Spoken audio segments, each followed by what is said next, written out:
Blok Blast. Main apa? Blok Blast. Apa benda tu? Susun-susun. Oh, kotak. Iya, peta-peta tuh.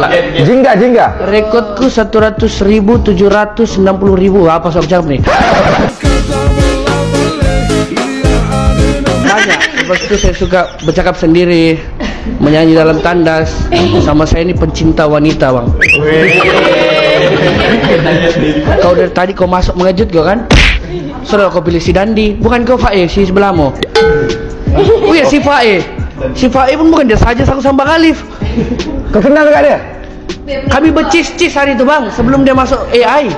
Kami ber-TikTok. Oh iya ke? Iya.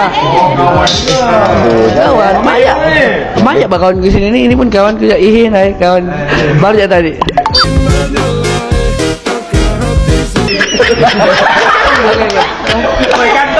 Lupa. Umurku 20 tahun.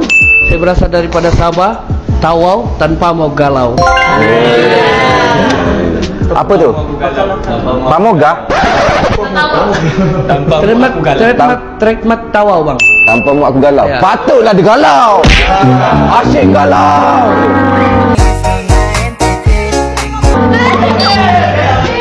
Tapi jangan risau. Balik-balik galau dia. Galau. Kalau kau tak percaya esok kau tengok dia galau ke tak.